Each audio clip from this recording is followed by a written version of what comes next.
you guys, it's Avani Morris here, and for today's video, I'm going to share with you a get ready with me for a typical night gala with friends. So, and also, this also has with a twist because I'm gonna tell you also the story of a goddesses, and I hope you find it interesting. So, stay tuned.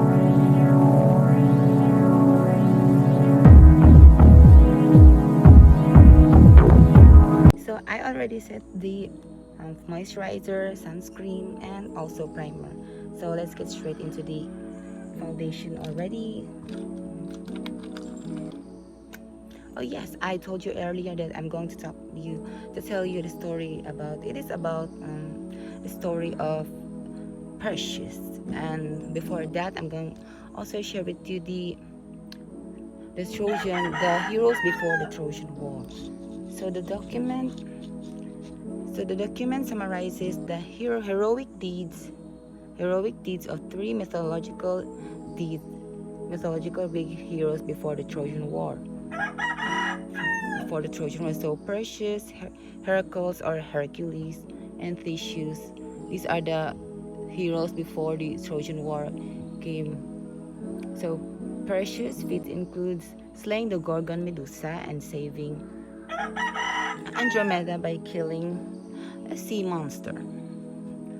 So Perseus hero is also I'm the one to share with you guys, so I hope you doesn't get bored when I tell you the story about him, and I hope you may find it interesting, and I hope you listen. So yeah, just foundation first.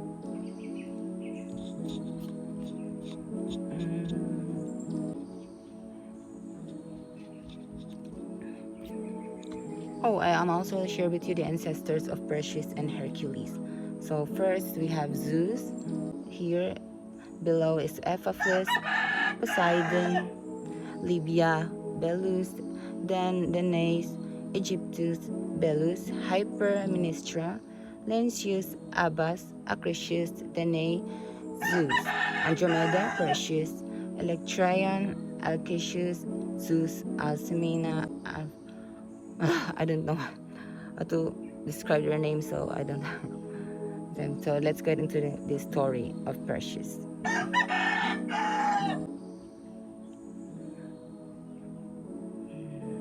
So the prophecy begins. So long ago, the kingdom of Argos was ruled over by a suspicious and calculating king called Acrisius. Acrisius had a beautiful daughter called Danae, who he loved, and as she grew up, she grew more lovely and gathered more and more attention. So one day, Acrisius informed of a prophecy that shook him to the core. The prophet told him that one day he would be killed by his own grandson, the child of Danae, his daughter. At once, fearful and angry, he locked Danae up in a brass tower where she was all alone. Her only connection to the outside world was a skylight from where she could see a silver of the sea and the big blue sky above her. Acrisius thought he was safe from the prophecy, but he failed to consider the might of the gods. He may have secreted her daughter away from the mortals, but in her tower, she was closer to Olympus, and it wasn't long until they caught the eye of Zeus. So, si Acrisius, the father of Danae, nahadlok siya nga patyon siya sa grandson sa maging anak ni Danae. So, yan kulong si Danae sa tower. Tagtuos siya nga dili para dili magkaanak bitaw na malas niya ang father nga nakita ni Zeus si Danae dito, and he fell in love. Yeah, what a coincidence. So next is concealer.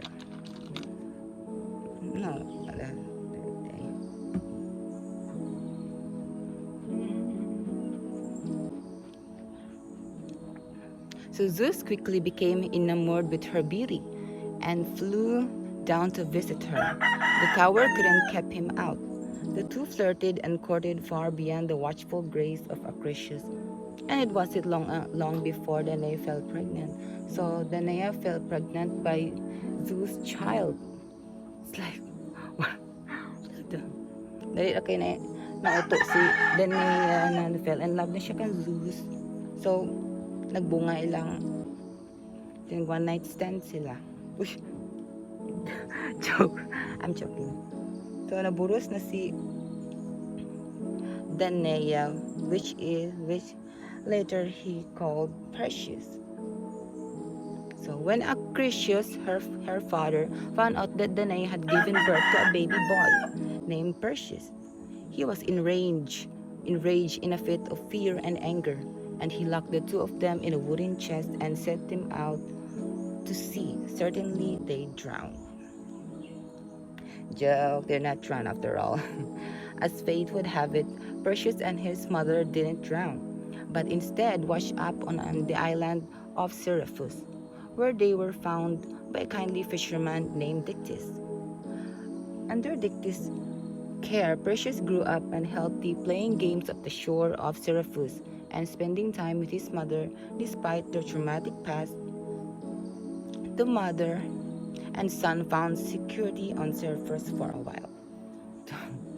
With that, foundation is done already. So let's get into the concealer.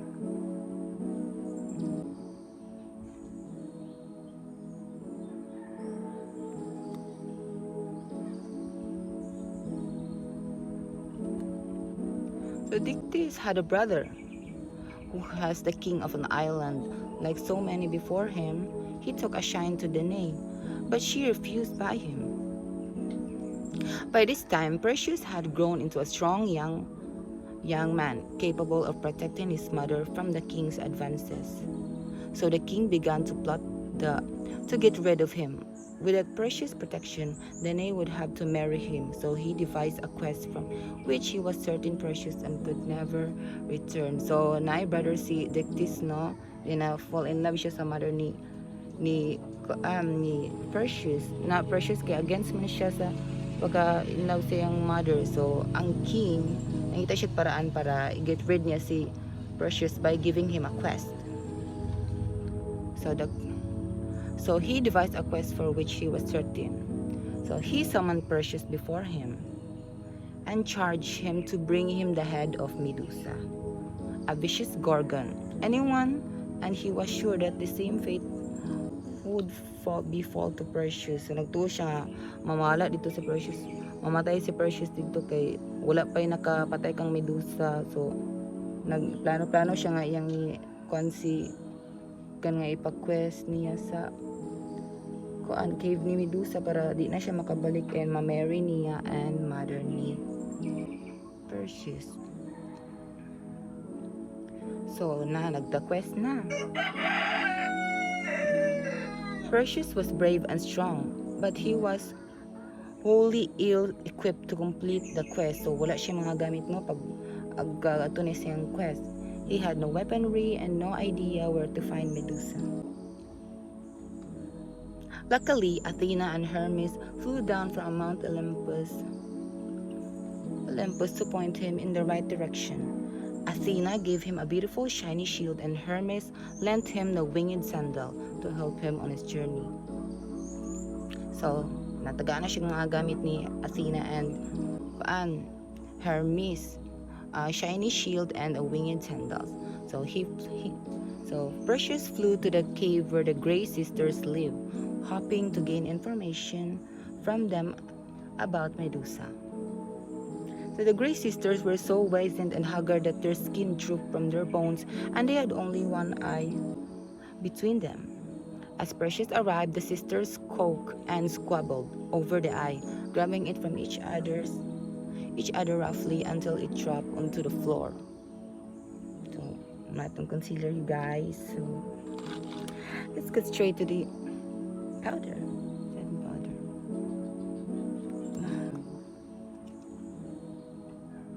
Quick as lightning, Perseus picked it up, knowing he could use it as a bargaining chip. When the sisters realized that he had their one eye, so ang Grey Sisters, nara sila one eye nga, ilang puli-pulian bitaw para makakita sila sa usat isa. You know, one eye. They quickly agreed to tell him that he needed to know. They instructed him to go and visit the nymphs of the west, who would be able to equip him with the weaponry he needed to complete his quest. So kulang pa itong mga gamit nga gihatag ni Athena and Hermes no sa iya. So magnita pa siya glain na like sword. Continued. They also reluctant revealed the location of their sister Medusa. Not one to be unkind, Perseus thanked the sisters and returned their eye before flying to find the nymphs of the west. So nakuha na niyang gusto no, nakuha na niyang direction kung ano po si Medusa. So iyan ang gibalik ang one eye sa the Grey Sisters. So in a distant west, Perseus found the nymphs. Exhausted, he sat down with them to explain his story. The nymphs were good and kind and were eager to help him achieve what he'd set out to do. They gifted him a special bag to put Medusa's head in, along with an impressive adamantine sword. So nakakuha na siya mga gamit no paadto ni sa the nymphs of the west, like the bag para masudlan ang ulo ni Medusa, and sword. They also give him a magical cap which could make him invisible. Knowing he couldn't stay and rest for too long, he thanked them and flew off again to confront Medusa and make his stand.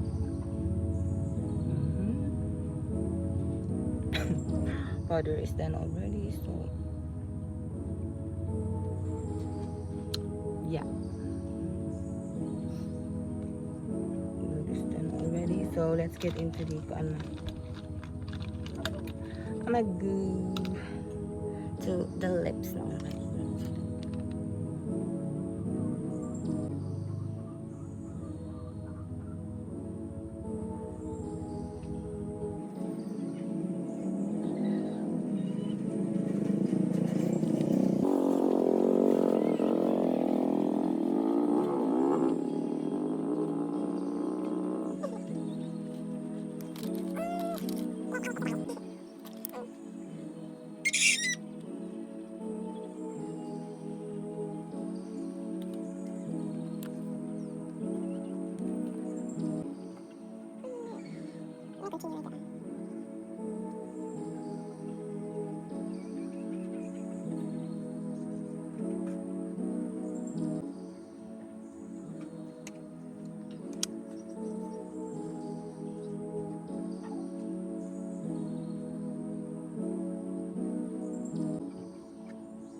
Let's continue, you guys.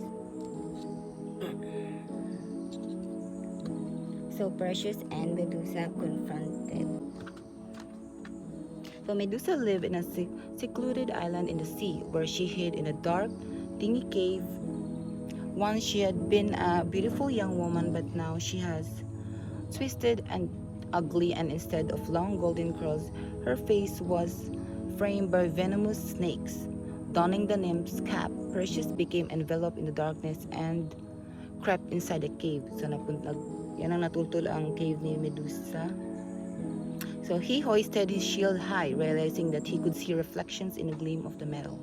It hit him that this was why Athena had given him such a highly polished shield by using it as a mirror. So gitagaan siya ni Athena og polished kaayo nga shield para makita niya through the shield ang reflection ni Medusa. He had no need to look directly at Medusa's eyes, so di siya turn into stone, and could avoid the fate that he had befallen so many others. And then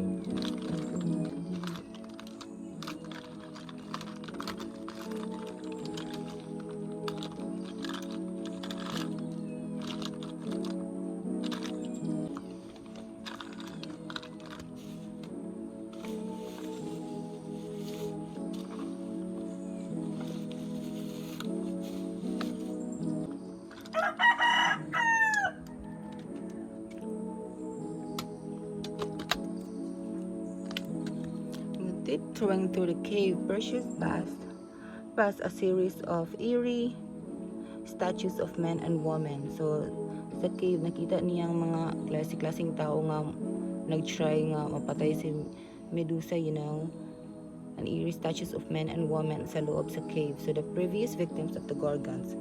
As quiet as he tried to be, Medusa heard his footsteps and rushed out to attack him, but emerging into the mouth of the cave, she couldn't see anyone.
So Perseus caught her reflection in the shield and tried not to shudder, knowing this was his chance. He crept closer before swinging his sword down on Medusa.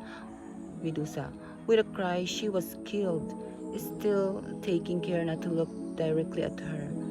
Perseus gathered her head into his bag and fled the island, heart beating fast. So yan ang napatay si Medusa nung miskin pag iyang naputol ng ulo, pero wala gyapon niya lagi po na gitanaw sa eyes Medusa kay makakos kinagya po siya nga may mo siyang stone if you look directly to his eye.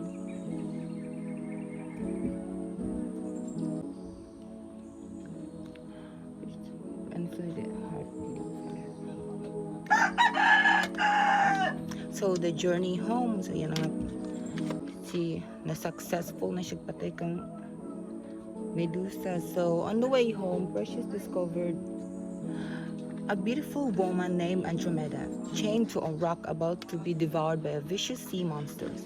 Falling in love with her, he used the severed head of Medusa to turn the sea monster to stone, giving him time to free her. So yan, sa pag-uli niya, nalabyan niya, there's a girl nga nalito sa stone, giikot, like ialay, bitaw, pangalan niya ka Andromeda.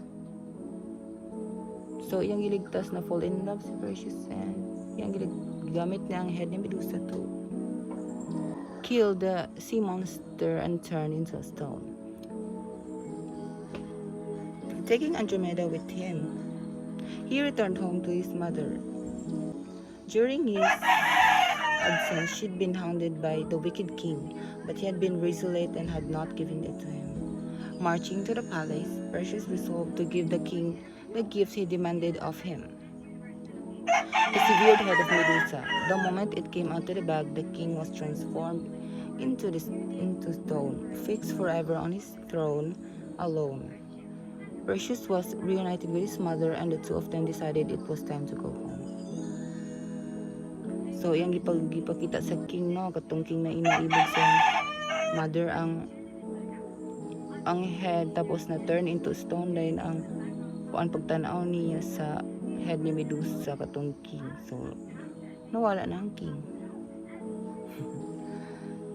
And I think deserve naman niya. So, the prophecy ends na. So, by this time, Acrisius was a very old man. When he heard that Perseus and Danae were turning to Argos, he fled in fear, frightened until the end of prophecy that would take his life. Perseus was upset that he wouldn't get to meet his grandfather, who he had no intention of hurting, and reluctantly took up the throne in his absence. So, gibalik sila dito sa iyang kaubaling mother sa king, si ang grandfather na si Acrisius. Kaya dito man ilang original na home. Wala man siya plano nga labtan ni iyang grandfather. So, naibawan siyang papa nga gibalik na siya so na yung grandfather gihawa sa terno and gipuli si Perseus. Years past prove a popular and kind ruler along with Andromeda and his mother. So nana siya wife na kato yung gisave sa bato na si Andromeda.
So he was happy in the palace, though he wondered what had become of his grandfather.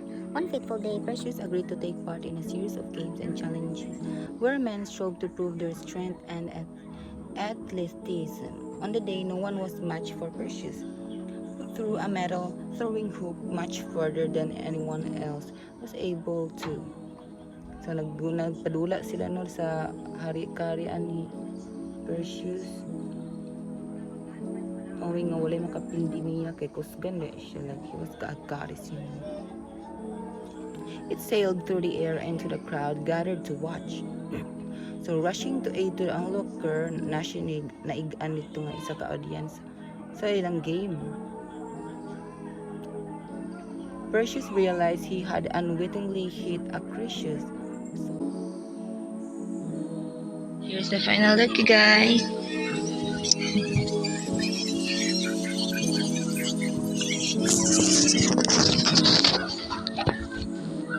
So, at the end of the story of Perseus, the prophecy had been fulfilled, but it devastated Perseus.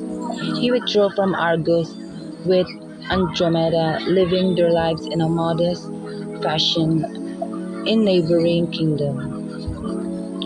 Though he always grieved his misfortune and the death of his grandfather, the two of them found peace and lived to an old ages together. So the overall reflections of the story is that the story of Perseus serves as a reminder that even in the face of seemingly insurmountable challenges, we have the power to overcome them by embracing our fears and doubts. We can tap into our inner strength and rise above. Ultimately, the story of Perseus inspires us to embark in our own heroic journeys and to trust in our own capacities for growth and transformations. As we navigate our challenges and triumphs, we can draw inspirations from these legendary heroes' unwavering courage and unshakable resolve. So thank you for listening, guys. Hope to see you in the next video.